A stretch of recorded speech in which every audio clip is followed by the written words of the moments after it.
സംസ്ഥാനത്ത് അതിതീവ്ര മഴയ്ക്ക് സാധ്യതയെന്ന് കേന്ദ്ര കാലാവസ്ഥാ വകുപ്പ്. അതിതീവ്ര മഴ കണക്കിലെടുത്ത് ഇന്ന് 8 ജില്ലകളിലാണ് റെഡ് അലർട്ട് പ്രഖ്യാപിച്ചിട്ടുള്ളത്. 4 ജില്ലകളിൽ ഓറഞ്ച് അലർട്ടും 2 യെല്ലോ അലർട്ടുമാണ്. പത്തനംതിട്ട, ആലപ്പുഴ, കോട്ടയം ജില്ലകളിലെ നിലവിലെ യെല്ലോ അലർട്ട് ഓറഞ്ച് അലർട്ടായി കേന്ദ്ര കാലാവസ്ഥാ വകുപ്പ് ഉയർത്തുകയും ചെയ്തു. ഇടുക്കി, തൃശൂർ, പാലക്കാട്, മലപ്പുറം, കോഴിക്കോട്, വയനാട്, കണ്ണൂർ, കാസർഗോഡ് ജില്ലകളിലാണ് റെഡ് അലർട്ട് ഉള്ളത്. ഒറ്റപ്പെട്ടയിടങ്ങളിൽ അതിതീവ്ര മഴയ്ക്കുള്ള സാധ്യതയാണ് ഇപ്പോൾ പ്രവചിച്ചിരിക്കുന്നത്. പത്തനംതിട്ട, ആലപ്പുഴ, കോട്ടയം, എറണാകുളം ജില്ലകളിലാണ് യെല്ലോ അലർട്ട് ഉള്ളത്. കൊല്ലം, തിരുവനന്തപുരം ജില്ലകളിൽ ശക്തമായ മഴ കണക്കിലെടുത്ത് യെല്ലോ അലർട്ടും പ്രഖ്യാപിച്ചു.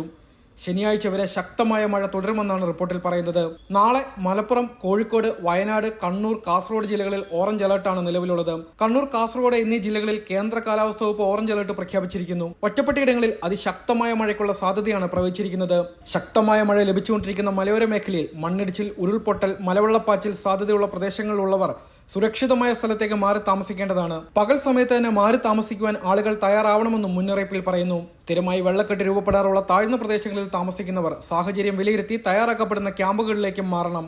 ശക്തമായ കാറ്റിന് സാധ്യതയുള്ളതിനാൽ അടച്ചുറപ്പില്ലാത്ത വീടുകളിൽ താമസിക്കുന്നവരും മേൽക്കൂര ശക്തമല്ലാത്ത വീടുകളിൽ താമസിക്കുന്നവരും പ്രത്യേക ജാഗ്രത പാലിക്കേണ്ടതാണ്. അപകടാവസ്ഥ മുന്നിൽ കാണുന്നവർ അധികൃതരുമായി ബന്ധപ്പെട്ട് സുരക്ഷിതമായ സ്ഥലങ്ങളിലേക്ക് സുരക്ഷാ മുൻകരുതലിന്റെ ഭാഗമായി മാറി താമസിക്കണം. സ്വകാര്യ പൊതുയിടങ്ങളിൽ അപകടാവസ്ഥയിൽ നിൽക്കുന്ന മരങ്ങൾ, പോസ്റ്റുകൾ, ബോർഡുകൾ, മതിലുകൾ തുടങ്ങിയവ സുരക്ഷിതമാക്കേണ്ടതും മരങ്ങൾ കോതി ഒതുക്കുകയും ചെയ്യേണ്ടതാണ്. അപകടാവസ്ഥകൾ അധികൃതരുടെ ശ്രദ്ധയിൽപ്പെടുത്തേണ്ടതാണെന്നും മുന്നറിയിപ്പിൽ പറയുന്നു.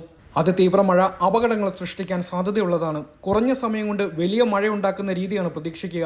അത് മലവെള്ളപ്പാച്ചിലിനും മിന്നൽ പ്രളയങ്ങളും സൃഷ്ടിക്കാൻ സാധ്യതയുണ്ട്. നഗരപ്രദേശങ്ങളിലും പൊതുവെ താഴ്ന്ന പ്രദേശങ്ങളിലും വെള്ളക്കെട്ട് രൂപപ്പെടുവാനും സാധ്യതയുണ്ട്. പൊതുജനങ്ങളും സർക്കാർ സംവിധാനങ്ങളും അതീവ ജാഗ്രത പാലിക്കണമെന്ന് കേന്ദ്ര ദുരന്ത നിവാരണ കേന്ദ്രത്തിന്റെ മുന്നറിയിപ്പാണുള്ളത്. എല്ലാവരും സുരക്ഷിതരായിരിക്കുക, ജാഗ്രതയോടെ ഇരിക്കുക.